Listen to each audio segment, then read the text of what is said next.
Hey there, this is Pranshu Verma, or let's get started our next lecture on mechanical properties of fluid.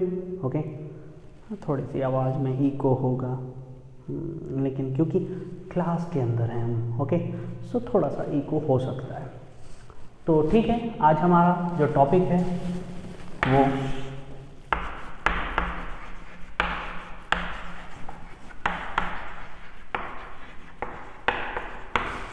वो आज का हमारा जो topic है वो रहेगा आपका इक्वेशन ऑफ कॉन्टिन्यूटी, और उसके अलावा हम बर्नौलीज़ थ्योरम पढ़ेंगे। ठीक है, बहुत इंपॉर्टेंट है दोनों ही चीज़ें, मतलब काइंड ऑफ की लिटरली बहुत ज़्यादा इंपॉर्टेंट है। ओके, सो सबसे पहले आज जो हमारा टॉपिक है उसको डाल लेते हैं, continuity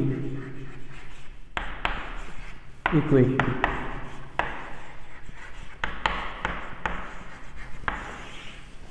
equation of continuity, basically जो हमारा रिजल्ट आने वाला है वो आने वाला है A1 V1 equal to A2 V2, where A is the area, cross sectional area, and V1 और V2 are the velocities at the different end of the pipe in which the fluid is flowing. Okay, so हम लोग आज इस equation को drive करने वाले हैं। Let's see how we are going to use and do this solution.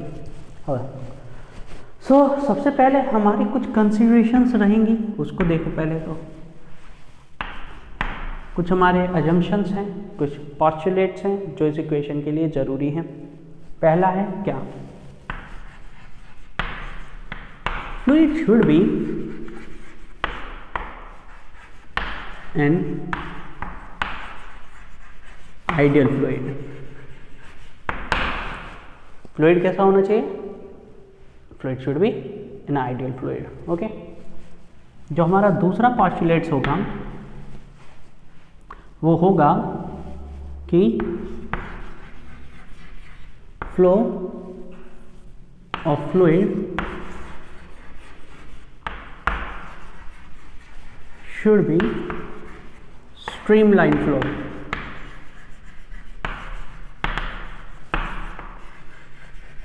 What is a streamline flow? Basically, it's just nothing like कि ये है आपका, जिसमें किसी एक पॉइंट पर in which the velocity of fluid is same at one point,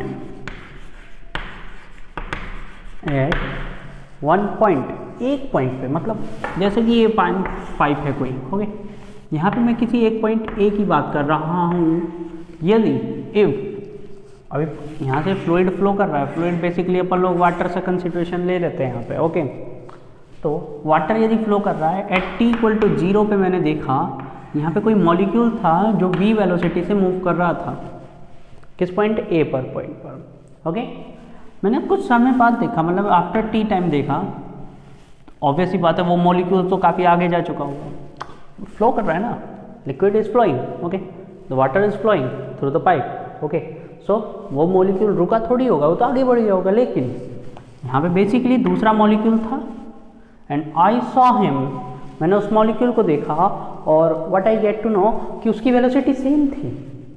velocity उसकी जो पहले मॉलिक्यूल की थी उसकी v वेलोसिटी थी, तो अभी भी जो नया वेलोसिटी, जो नया मॉलिक्यूल है उसकी भी वेलोसिटी v ही है। मैंने आफ्टर सम मोर टाइम देखा, कैपिटल T टाइम बाद देखा, और मैंने फिर ये पाया कि velocity is not changing at this point, the molecule is changing but the velocity is not changing at this point. So the flow of this type of flow is called streamline flow. इसको हम क्या बोलते हैं, streamline flow बोलते हैं, literally जुगाड़ है। ठीक है, आगे। सो वन पॉइंट पे क्या रहनी चाहिए, वेलोसिटी सेम रहनी चाहिए। इस पर हम किसी दिन और चर्चा कर लेंगे बैठ के, चाय पे चर्चा। ठीक है, तो बेसिकली यही हमारे जो दो पोस्टुलेट्स हैं, इसमें हमारे दो, इस वाले में हमारे दो पोस्टुलेट आ सकते हैं, जिसको हम बोलते हैं कि इनकम्प्रेसिबल है कौन, फ्लूइड हमारा, और इसमें हम बोल सकते हैं नॉन विस्कस है, the fluid is non viscous. So इस चीज़ को भी अपन लोग, मतलब मैंने बोल दिया कि आइडियल फ्लूइड है, इसका मतलब ये दोनों चीज़ें खुद आ गई उसके अंदर, ठीक है। और दूसरा हमने क्या लिया है, स्ट्रीमलाइन फ्लो है, तो उसके अंदर क्या आ गया कि किसी पॉइंट पे वेलोसिटी क्या रहेगी, कांस्टेंट रहेगी, इट डजेंट मैटर टाइम क्या है, इट डजेंट मैटर मॉलिक्यूल क्या है, ठीक है। और तीसरा हम पोस्टुलेट ऐसे एक और ले सकते हैं, दैट विल बी कि द फ्लो is continuous,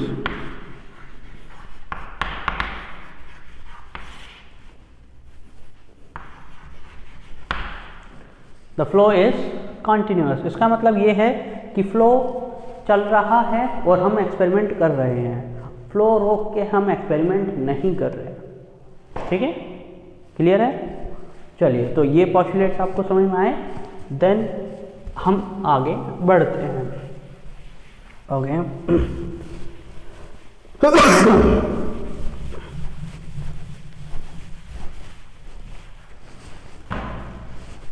देखें, अपन लोग एक पाइप लेते हैं, पाइप, ठीक है, of different shape, okay, of different cross sectional areas. I am taking a pipe of different cross sectional area, like this area is A1, this area is A2, this is a cross sectional area, so I am talking about this thing। और यहाँ से एक streamline flow में liquid entry करा और exit कर रहा है, ओके, मतलब वो चलते जा रहा है, वो रुक नहीं रहा है, ओके। और मैंने यहाँ पे देखा, यहाँ पे थोड़ा सा अंदर ले लेता हूँ, ठीक है, यहाँ पे देखा approximately cross sectional area A1 ही रहेगा। सो मैंने यहाँ पे देखा एक पॉइंट P पर, ओके, यहाँ पर जो वेलोसिटी थी मॉलिक्यूल की वो V1 है, the velocity of the fluid is V1 at point P, ठीक है, and at point Q here, at point Q the velocity is V2। Obviously बात है, देखो वेलोसिटी चेंज होगी कि नहीं होगी, आप खुद भी सोचिए, होगी कि नहीं होगी, डेफिनेटली होगी। वाई, क्यों होगी? क्योंकि देखो यार, सीधी सी बात है, यहाँ पे क्रॉस सेक्शनल एरिया कम है, वहाँ पे ज़्यादा है। आप में से कई लोग पौधों में पानी डालने के लिए पाइप यूज़ करते होंगे, या कैसे भी कहीं पे भी पानी डालने के लिए पाइप यूज़ करते हैं हम लोग, ओके, करते हैं ना, हाँ। तो हम क्या करें, उस पाइप का जो फेस है जिसमें से वाटर आउट हो रहा है, मैं उसको क्या करूँ, थोड़ा सा दबाऊँ, पंप करने की कोशिश करूँ, तो क्या होता है, जो पानी है उसमें से दूर तक जाता है, हाँ या ना, जो पानी है उसमें से दूर तक जाता है, हाँ या ना। क्यों जाता है? क्योंकि ऑब्वियस सी बात है, उसकी काइनेटिक एनर्जी इंक्रीज हो गई, हाँ या ना। और काइनेटिक एनर्जी इंक्रीज हो गई, इसका मतलब वेलोसिटी इंक्रीज हुई होगी, तभी तो ऐसा हुआ। और वेलोसिटी इंक्रीज हुई है क्यों? क्योंकि क्रॉस सेक्शनल एरिया चेंज हो गया। यहाँ पे भी कंसेप्ट वही है, देखो यहाँ पे क्रॉस सेक्शनल एरिया कम है तो यहाँ वेलोसिटी v1 ज़्यादा होगी, यहाँ क्रॉस सेक्शनल एरिया ज़्यादा है तो यहाँ पे वेलोसिटी कम होगी। समझ में आया? ये लॉजिक था, अभी देखेंगे कैसे, ठीक, हम प्रूव करेंगे इस चीज़ को, इस सेंटेंस को, कि A is inversely proportional to velocity, उसको प्रूव करेंगे कैसे, देखो जरा। चलिए हम मान लेते हैं कि यहाँ पे t टाइम में जो वाटर है, या dt टाइम में लो, चाहे कितने ही टाइम में ले लो, ये आपकी मर्जी है। वाटर कह रहा हूँ मैं, फ्लूइड, सॉरी, ठीक है। एक स्मॉल टाइम डेल t ले लो, चलो एक स्मॉल टाइम डेल t में ये हमारा फ्लूइड एंट्री किया, इतना, कितने टाइम में, डेल t टाइम में ये फ्लूइड एंट्री किया इस पाइप में से। सोचो जरा, क्या सेम टाइम में इतने ही फ्लूइड को बाहर निकलना पड़ेगा। क्या सेम टाइम डेल टी में ही इतने ही फ्लूइड को बाहर निकलना पड़ेगा कि नहीं निकलना पड़ेगा? ऑब्वियस सी बात है, निकलना पड़ेगा। जितना अंदर गया है उतना ही बाहर निकलेगा भी, जितना अंदर गया है उतना बाहर निकलेगा भी। यही तो फ्लूइड है, तभी तो इनकम्प्रेसिबल हुआ। यदि टाइम चेंज हो गया, यदि टाइम चेंज हो गया इसका मतलब फ्लूइड कंप्रेस हुआ होगा, और कंप्रेस तो हो ही नहीं सकता क्योंकि कैसा फ्लूइड है? आइडियल फ्लूइड है। कैसा है? आइडियल है। तो इसीलिए जितने टाइम में यहाँ पे m मास या जितना भी फ्लूइड का मास आया उतना ही एक्सिट कर जाएगा बाहर सेम टाइम में। ओके, चलिए तो देखते हैं। यहाँ से हम मास कोशिश करते हैं, मास कितना आया होगा in del T time, in del T time mass of fluid enters in cross-sectional area A1 is कितना होगा? del m equal to the density of fluid into the volume। यही तो होता है मास, हाँ या ना? यही तो होता है ना mass. Mass equal to density into volume, density equal to mass upon volume. Okay, now just try to find the volume of this thing.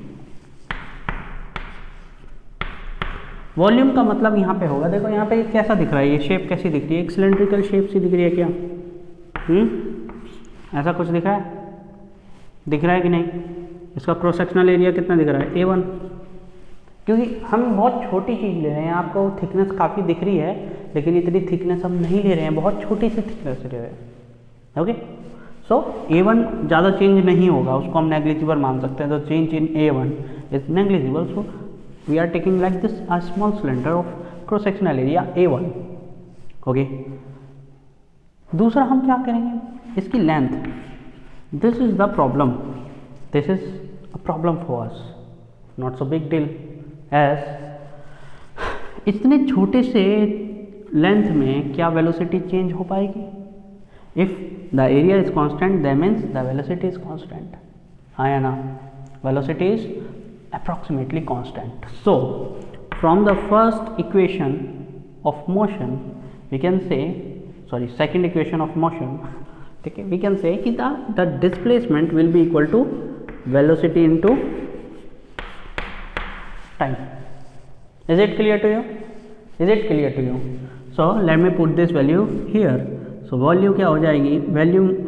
Volume क्या हो जाएगा? सॉरी, उसका क्रॉस सेक्शनल एरिया इनटू उसकी वेलोसिटी इनटू उसका time. क्योंकि किसी cylinder का volume हम कैसे निकालते हैं? उसका क्रॉस सेक्शनल एरिया इनटू उसकी लेंथ, और लेंथ की वैल्यू हम निकाल चुके हैं V1 del t। तो V1 del t will get multiply with A1, so that will be the come equal to A1 V1 del t। Okay, so this will be equation number 1। Okay, now let's see in del t time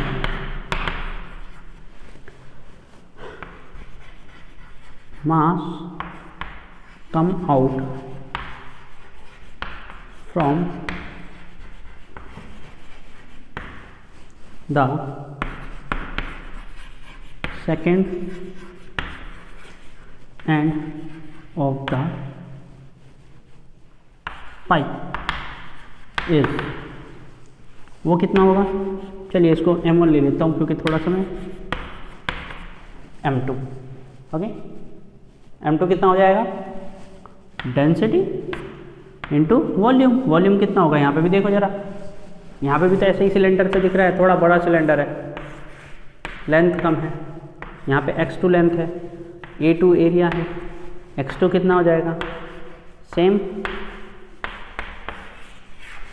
तो volume कितना हो जाएगा? Here the volume will be A2 V2 del t, equation number 2। Clear है? देख पा रहे हैं आप लोग? बड़े आराम से क्लियर है। Okay, so I am going to rub this thing, okay, and writing V2 here. Okay, so we can easily say from conservation of mass,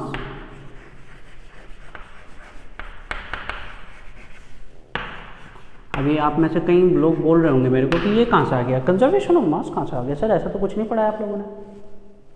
सही बात भी, हमने पढ़ाया ही नहीं है सर, क्योंकि ये अंडरस्टूड है। ये क्या है? अंडरस्टूड है। देखो सबको पता है कि energy can be converted into mass and mass can be converted into energy, ये सबको हमें पता होता है, इक्वल टू mc²। ओके, सो यहाँ पे हम भी यही बोल सकते हैं कि if energy is conserved then the mass is conserved. Clear हुआ? समझ में आया ना? Okay, so mass is conserved and I told you कि जितना मास एंट्री किया उतना मास निकलना पड़ेगा। ये तो सच्चाई है ना? आप आए हो तो आपको मरना पड़ेगा। दुनिया में जो आए हैं तो जीना ही पड़ेगा, और जीवन है गम मौका सागर, तो पीना ही पड़ेगा। चलिए छोड़िए। तो this is m1 should be equal to del m2, हाँ या ना? Okay, so rho A1 V1 del T will come equal to rho E2 V2 del T। सो आपको कुछ कुछ कटता हुआ दिख रहा है, जैसे डेंसिटी, जैसे टाइम। क्योंकि देखो डेंसिटी हमने कांस्टेंट क्यों ली है? क्योंकि हमने माना है कि fluid is an ideal fluid and an ideal fluid is incompressible, and if the fluid is incompressible that means the density of the fluid is not going to change. The density of the fluid is constant. That's why it is uncompressible. Sorry, incompressible. ठीक? अरे यार, किसी चीज़ को दबा दोगे तो क्या होगा? उसके मॉलिक्यूल्स के बीच का डिस्टेंस कम हो जाएगा। मॉलिक्यूल्स के बीच का डिस्टेंस कम हो गया तो क्या होगा? डेंसिटी चेंज होगी ना। कम वॉल्यूम में ज़्यादा मॉलिक्यूल्स एंटर कर पाएंगे। वो कम वॉल्यूम में ज़्यादा मॉलिक्यूल्स एंटर किए, इसका मतलब मास इंक्रीज हो गया, क्योंकि मास एग्जैक्टली है क्या? मॉलिक्यूल्स का मास ही तो हम ऐड करके अपना मास बता रहे हैं। ठीक, चलिए, तो यहाँ से डेंसिटी चेंज, सॉरी डेंसिटी कटी, टाइम कटा, और आ गया A1 V1 equal to A2 V2, and this is the expression that we are going want to find initially, and we did this A1 V1 is equal to A2 V2. From here you can easily say at any point कहीं पे भी बिठाओ, किसी भी point पे ले लो, A पे ले लो, B पे ले लो, C पे ले लो, यहाँ स्टेटमेंट दे सकते हो कि at any point in streamline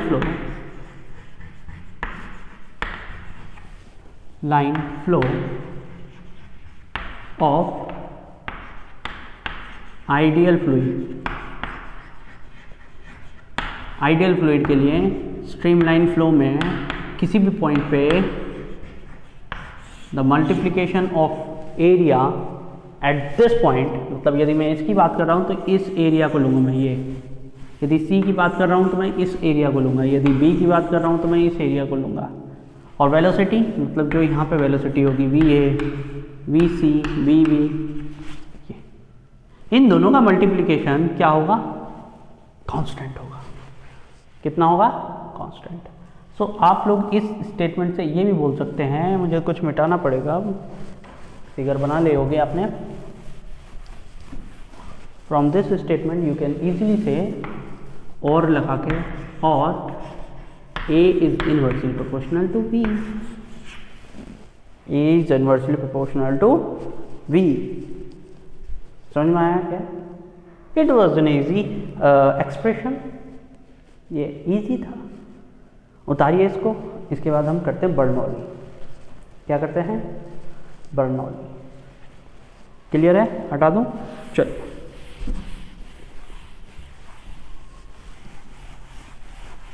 अब बर्नौली क्या था, बर्नौली भी एक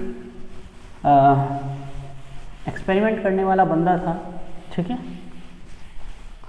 और उसने एक्सपेरिमेंट किया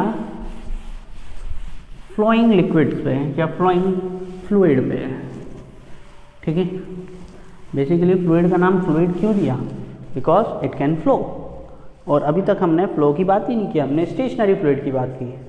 पास्कल ने जितने भी नियम दिए, जितने भी लॉज दिए, that those were for the stationary fluid, but the property of the fluid is to be flow, और उसकी किसी ने बात ही नहीं की।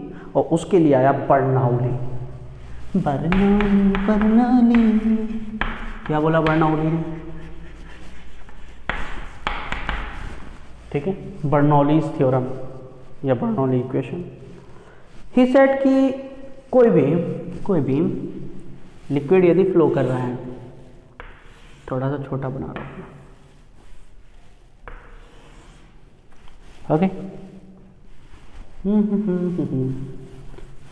मेरा ही प्यार के हमसे कुछ न बोली, जो मेरा हमें मिला, ठीक है,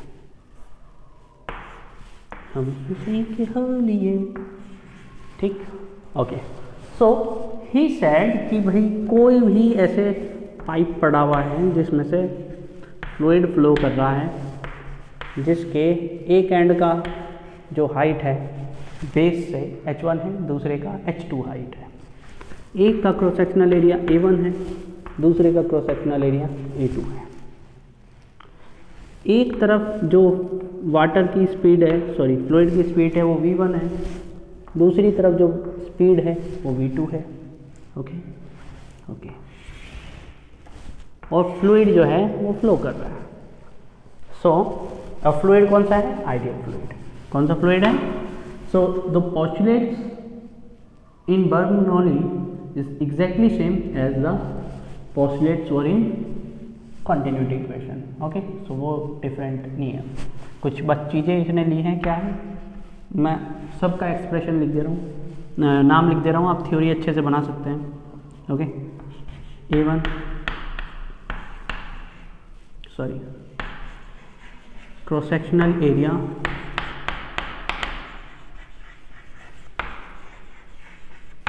ऑफ वन एंड या फर्स्ट एंड लिख दूँ मैं, ठीक है, या एंट्री पॉइंट लिख दो, कुछ भी लिख सकते हो आप यार, कुछ भी आप मतलब आपको समझाना है, एंट्री पॉइंट, ओके। दूसरा A2 cross sectional area of exit point, okay. V1 V2 आप जानते हो, H1 बता देता हूँ। H1 क्या है, height of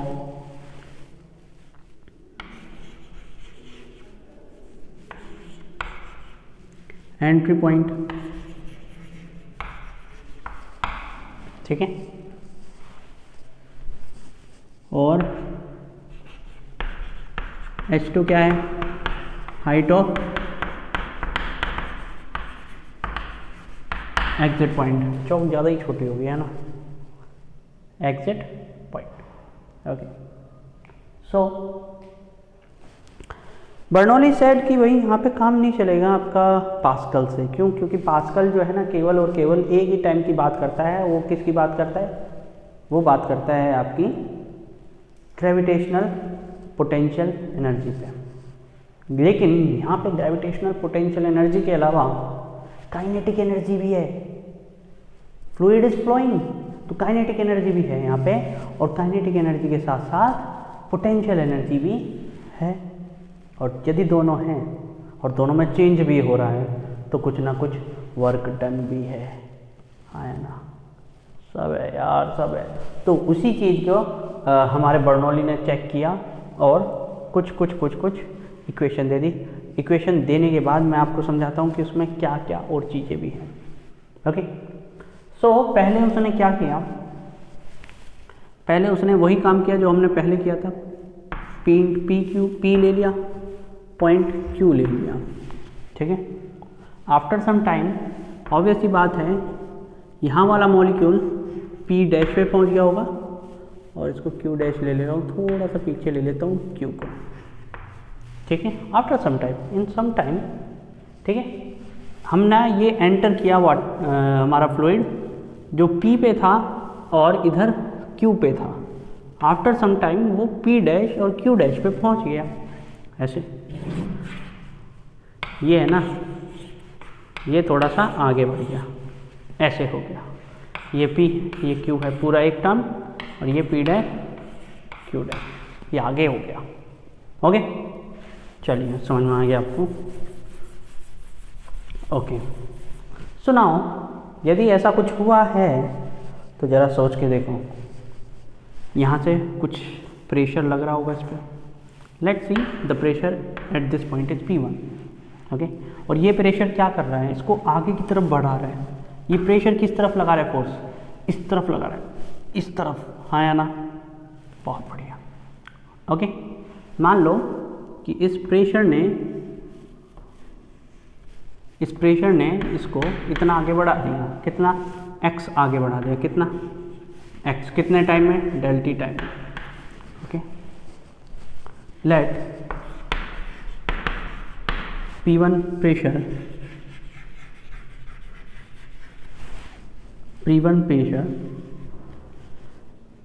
act on the first and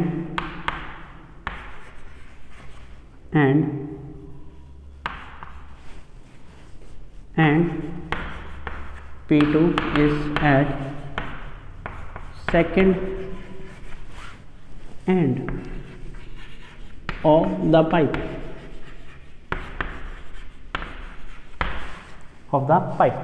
now look at here। इस P1 प्रेशर की वजह से फ्लूइड हमारा इस तरफ फ्लो कर रहा है, आगे की तरफ धकेला जा रहा है। ओके, क्लियर है ना? चलिए, तो ऑब्वियस सी बात है इसकी वजह से एक फोर्स जनरेट हो रहा होगा, और उस फोर्स की वैल्यू क्या होगी, P1 इंटू यहाँ पे जितना एरिया है, I think so this will B A1। यहाँ पे ऑलमोस्ट कितना एरिया है, A1। ओके, चलिए जरा देखो, यहाँ पे जो प्रेशर P2 बन रहा है, यहाँ पे भी प्रेशर बन रहा होगा ना P2।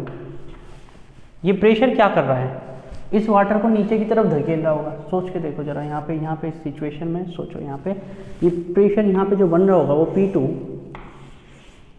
ये क्या कर रहा होगा, इसको पीछे की तरफ ड्रैग कर रहा होगा, कोशिश कर रहा होगा, हो रहा है नहीं हो रहा है वो बात नहीं है, लेकिन ऐसे आ रहा होगा इसका प्रेशर। इसका फोर्स किस तरफ लग रहा होगा, ऐसे लग रहा होगा पीछे की तरफ, हाँ या ना? हाँ या ना? ठीक, बहुत बढ़िया। तो एक फोर्स F2 लग रहा होगा, और उसकी वैल्यू क्या होगी, P2 into A2, P2 into A2। Both forces are not equal to each other. यदि दोनों एक दूसरे के इक्वल हो गए, that means flow is not happening, flow नहीं हो पा रहा। दोनों फोर्स एक दूसरे के इक्वल हो गए ना, तो फ्लो नहीं हो रहा है, सॉरी। इसका मतलब ये है कि दोनों को डिफरेंट होना पड़ेगा फ्लो के लिए, दोनों को डिफरेंट होना पड़ेगा, और if this there is a different, there will be a net force. Okay, हालांकि मैं यहाँ बात नहीं करूँगा अभी नेट फोर्स की, नहीं करूँगा अभी, गलती हो जाएगी। क्यों हो जाएगा दिखाऊंगा। अब देखो, ध्यान से सुनो, यहाँ पे ये फोर्स आगे बढ़ा रहा है, ड्रैग कर रहा है आगे, ये पीछे की तरफ ड्रैग कर रहा है, तो दोनों फोर्स वर्क कर रहे होंगे, दोनों फोर्स कुछ ना कुछ वर्क कर रहे होंगे। और उस वर्क से एक नेटवर्क बन रहा होगा, DW या डेल W ले लो, और उस W की इक्वल वैल्यू किसके इक्वल होगी, सोचो जरा। इस वैल्यू की सॉरी डेल नेट की वैल्यू होगी जो पहले ने वर्क किया माइनस जो दूसरे ने वर्क किया। हाँ या ना? यही कुछ होगा ना। पहले ने कितना वर्क किया सोच के देखो, फोर्स इंटू उसका डिस्प्लेसमेंट x1, हमने x1 लिया था इधर डिस्प्लेसमेंट डेल टी टाइम में, और यहाँ पे हमने कितना ले लिया है, x2 ले लिया in same time del t।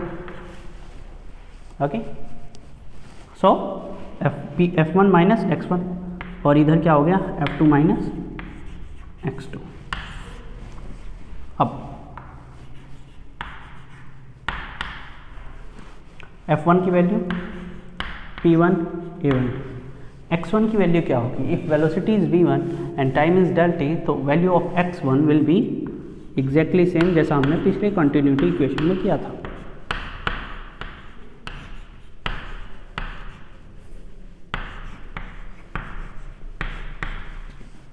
Clear?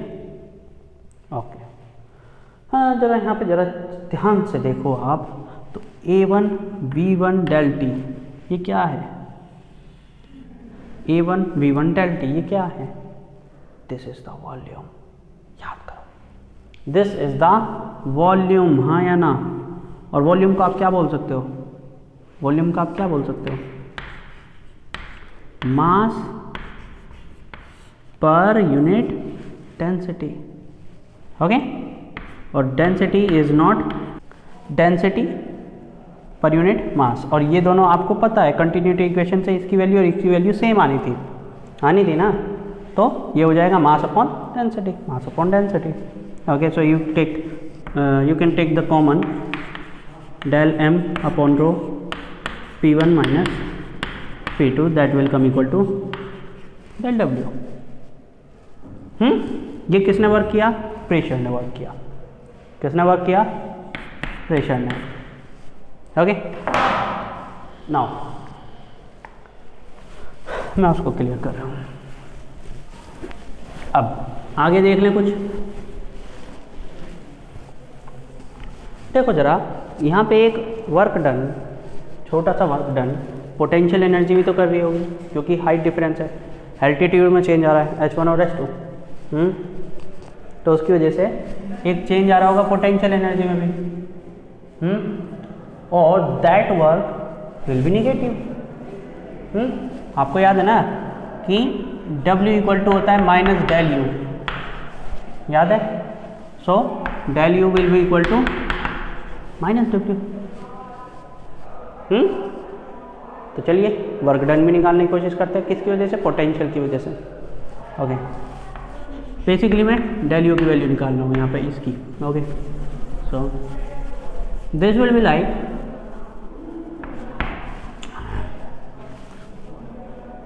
Minus of mass g h2 minus mass g h1।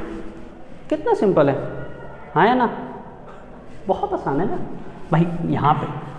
यहाँ पे कितना पोटेंशियल होगा उसका, जितना मास है g इंटू h2, हाइट उसकी, यहाँ पे कितना होगा h1, कुछ नहीं है यार, कुछ नहीं है।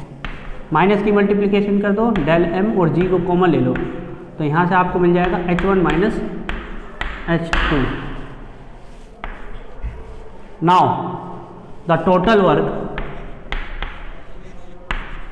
Work done by the fluid, वो कितना होगा, थोड़ा सा शोर आ रहा होगा आप लोगों को। एक तो ये जो आपको वर्क मिला पोटेंशियल एनर्जी की वजह से, प्लस जो आपने यहाँ निकाला del m by rho p1 minus p2, एक ये p1 माइनस p2, ये भी तो वर्क डन है। ओके, सो अब जरा ध्यान से देखो, ये वर्क डन किसके इक्वल होगा, ये सारा वर्क डन फ्लूइड को मिल रहा है काइनेटिक फॉर्म में। ये सारी एनर्जी है जो फ्लूइड कन्वर्ट कर रहा है इनटू काइनेटिक एनर्जी में, ठीक है। This is the total work which is converted by the fluid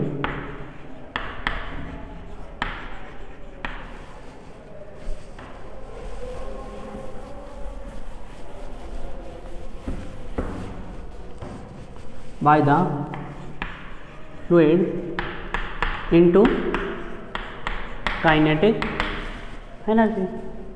और यहाँ पे आप ये भी कह सकते हो कि by the conservation of energy.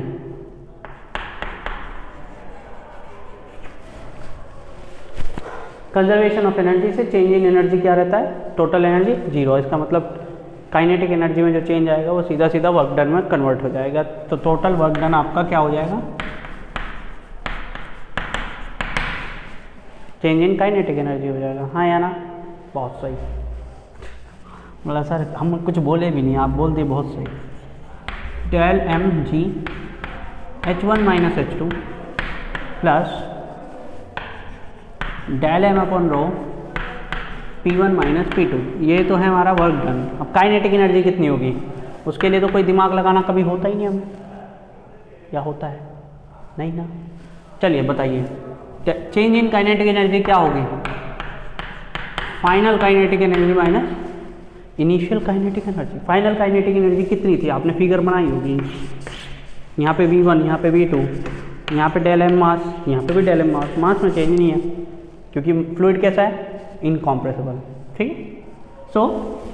सो अपन लोग फाइनल काइनेटिक एनर्जी कितनी होगी, half del m V2 square minus half del m V1 square. That was simple. Yes it is. नीचे का उतार लो, हटा रहा हूँ मैं। चलिए so now here from you can say कि del m del m del m, यहाँ पे भी डेल एम कॉमन आ जाएगा, हाफ डेल एम कॉमन। वैसे कॉमन लेके कोई फ़ायदा नहीं है, V2 square minus V1 square. Okay ठीक है। तो डेल एम तीनों जगह से क्या हो जा रहा है, कैंसिल आउट हो जा रहा है। हाँ या ना।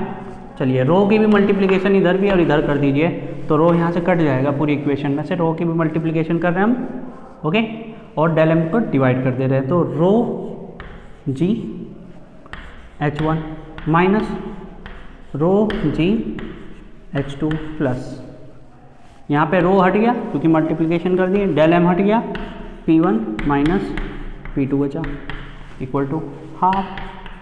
डेल एम हट गया, मल्टीप्लिकेशन किससे हो गई, रो से हो गई, V2 square minus half rho V1 square. अब एक काम करते हैं, 1 को एक तरफ 2 को एक तरफ। तो सबसे पहले मैं P लिख देता हूँ क्योंकि बेचारा अकेला है, P प्लस रो जी H1। इधर से क्या आएगा, प्लस का आएगा half rho V1 square plus half रो V1 स्क्वायर। ठीक, और उधर से मुझे क्या मिल जाएगा, P2 इधर आएगा तो प्लस का हो जाएगा P2, H2 वाला केस आएगा तो वो भी प्लस का हो जाएगा, रो जी H2, और V2 तो यहाँ पे पहले से ही प्लस का है, तो this will be V2 square. Okay, ध्यान से देखो, pressure rho G H rho V1 square is equal to pressure rho G H और rho V square, half rho V square. यदि यहाँ पे थोड़ा सा दिमाग लगा के देखो तो ये कुछ नहीं है, एनर्जी पर यूनिट वॉल्यूम है, ये potential energy per unit volume है, ये pressure energy per unit volume है, और ये kinetic energy per unit volume है। समझ में आया? रो को क्या बोलते हैं आप, mass upon volume. Mass upon volume रखो यहाँ पे, half M V square upon volume. Half M V square को क्या बोलते हो, kinetic energy. Kinetic energy per unit volume, potential energy per unit volume, और यहाँ पे pressure energy per unit volume. समझ में आया? इसको बोलते हैं हम, अच्छा इसको एक पूरा मैं टर्म बना देता हूँ। देखो यहाँ पे P1 P2 P1, हर पॉइंट पे इन तीनों का एडिशन क्या रहेगा, कांस्टेंट। यही तो कह रहा है कि एक पॉइंट पे जो एडिशन है तो तीनों चीज़ों का दूसरे पॉइंट पे सेम है। इसका मतलब अपन लोग ऐसे लिख सकते हैं कि P plus rho G H plus half rho V square is equal to constant. और यही बर्नौलीज इक्वेशन है, बर्नौलीज थ्योरम यही है। Pressure plus rho G H plus half rho V square is equal to constant and this is the Bernoulli's equation. और BTech में भी जाके यही पढ़ोगे, यहाँ पे भी आपने यही पढ़ी है। Clear clear. चलिए जरा सा बस थोड़ा सा खेल है इसमें और कुछ नहीं बचा, और उसका आगे कल को हम नेक्स्ट वीडियो में देखेंगे। जिसमें आप प्रेशर देख पा रहे हो,